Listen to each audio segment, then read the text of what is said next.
You want to know? How do I get my power? I'll tell you.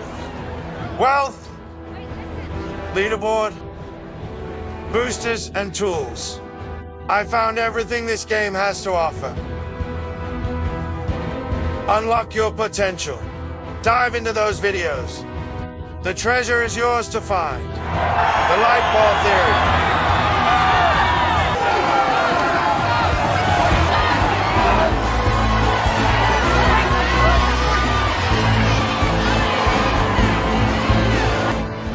The light ball theory changed the world forever. A new age was born. The great light ball era. In this section, let's talk about the first guiding principle of pre-processing. Make use of the release point mechanism to trigger the power-up precisely to open up the floor space while keeping the starting light ball alive. It may sound a bit tricky, but it is totally a manageable skill set. Once you master this concept, you'll realize that those wow and powerful power-ups become your loyal and disciplined chess piece, moving into the right position precisely and helping your game plan happen. Chapter 4.2 Release Point. Here we go. Release point refers to the position that our finger leaves the screen when we trigger a power-up or power-up combo. This is the key position that the game system determines the effect of the power-up. In the previous chapter 2.2 and 2.3 about power-up control job sections, we have talked about the damage pattern of different power-ups. The release point will be the center of the damage pattern and allows us to control the exact damage range. Just familiarize ourselves with the damage pattern of different power-up and power-up combos, and then apply the release point concept tactfully. We will then be able to control their damage range accurately to avoid mistriggering our precious light ball. Please note, in a power-up combo, the positions of power-up do not matter. Like this example, no matter the propeller or TNT is on left or right, even up or down, it does not affect the damage range when the combo is triggered. Only the release point controls the damage range. We start with propeller combo first. Propeller combo's crossfire has the smallest damage range and can help us move those excessive power-ups away from our light ball. It is the best tool helping us to conserve a light ball. Like this example, there are so many TNTs piling up together. If we trigger the power-up carelessly, it will only create a huge explosion with one hit damage, and most of the firepower will just be wasted. But when we control the release point carefully, this chaotic power of power-ups is transferred into a disciplined army of flying TNTs. They fly out in neat order, strike deep into the obstacle zone, and cause massive damage.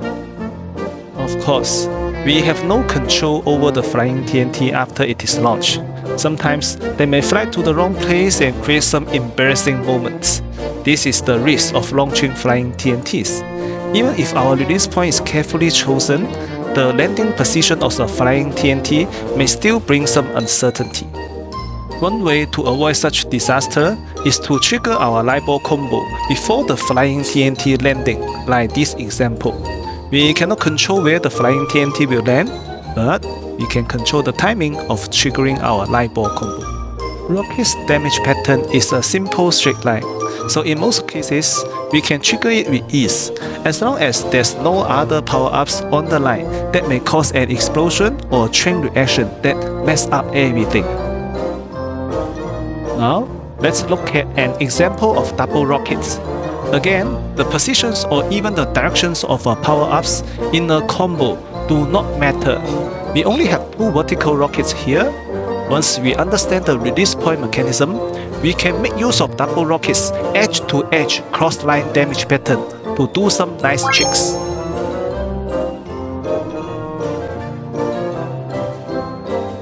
Due to TNT's wide damage area, it is probably the most dangerous power-up when we're trying to conserve a light ball.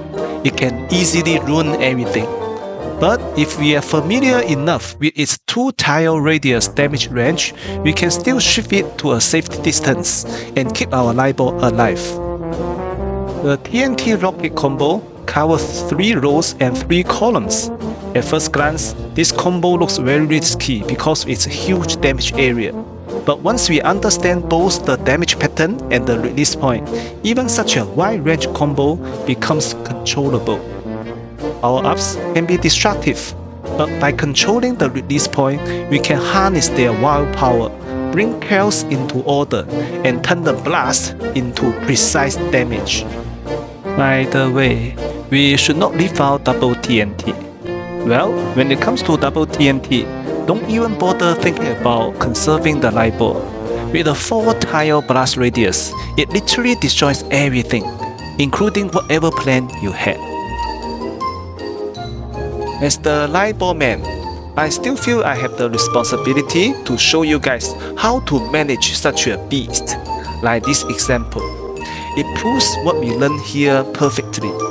Familiar with the damage range? Choose the release point tactfully. We can turn even a wild blast into precise damage. This marks the end of this video. If you would like to learn more about light ball theory or want to watch more Royal Match highlights, please check out on my YouTube channel at 99 Light Ball Man. I also stream regularly on my light ball shows from Monday to Thursday, 11 PM Singapore time. Just some clean gameplays, some light ball fireworks, and some peace of mind before bedtime.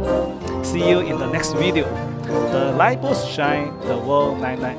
Bye bye.